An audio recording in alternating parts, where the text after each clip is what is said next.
Mentiras que meu ex contou pra mim quando a gente namorava. Ai, Bia, como você sabe que é mentira? Gente, porque não pode ser verdade. Tipo assim, são coisas que não tem pé nem cabeça, que eu só acreditei porque eu era muito nova e porque eu gostava muito dele, e eu achava impossível ele mentir desse tanto pra mim, sabe? A primeira delas é que ele falava pra mim que ele tinha uns apagões, tipo assim, do nada. Que às vezes ele tava fazendo alguma coisa, aí ele simplesmente sumia dele, passava 5, 6 horas ele fazendo as coisas, depois, tipo assim, ele apagou meio-dia, ficou a tarde todinha fazendo as coisas, ele voltava pra si, era 6 horas da tarde, ele não sabia o que ele tava fazendo durante esse tempo que ele teve apagões. E ele falava pra mim, pelo amor de Deus, pra não contar pra mãe dele, porque tinha medo dela ficar muito preocupada, mas que ele já estava fazendo acompanhamento psiquiátrico. Eu acredito que ele fazia isso pra ficar sem me responder algum tempo, enquanto ele aprontava outras coisas que eu não sei que coisas é essa, pode ter sido traição, pode ter sido qualquer outra coisa, mas assim, eu acho que era coisas que ele usava pra ficar sem falar comigo. Então assim, sempre que ele ficava sem falar comigo, eu já ficava, nossa, ele teve um apagão. Ele se machucou no trabalho dele, foi pra uma cidade ao lado, ficar com a família dele pra se cuidar.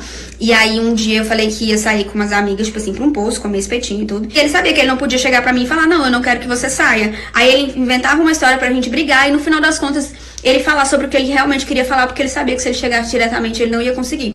E aí ele inventou pra mim que uma amiga dele saiu lá da cidade dele pra ir na cidade que ele tava só pra levar um bolo pra ele. Aí esse dia eu fiquei putaça, como assim, mano? A pessoa não sai de uma cidade que é 100 km de distância só pra levar um bolo. No mínimo ela tá interessada e tudo. Só que aí no final das contas, ele não seguia nenhuma pessoa com esse nome.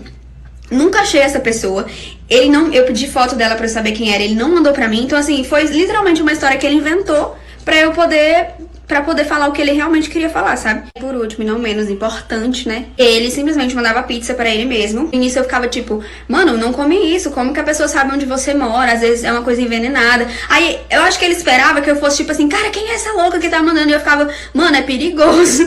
E aí até que um dia ele simplesmente mandou uma pizza pra ele mesmo com uma folha. E aí uma vez eu fui na casa dele e aí vi a letra dele e comparei com a folha e era tipo assim, a mesma letra, entendeu? Uma vez eu fui pra casa dele nessa cidade que ele morava, e aí tava ele e o amigo dele, e ele estava me tratando super bem, e o amigo dele disse, nossa, eu não sabia que era possível ele ser tão fofo assim, porque quando ele chegou aqui, ele era super cachorro com as mulheres, sendo que ele já foi embora pra essa cidade namorando comigo. E eu não era fácil de ser manipulada, até que chegou um momento que ele criou tantas histórias, eu fui caindo em tantas histórias, que ele conseguiu fazer da minha cabeça o que ele queria, e me deixar simplesmente maluca e fazendo terapia depois que a gente terminou.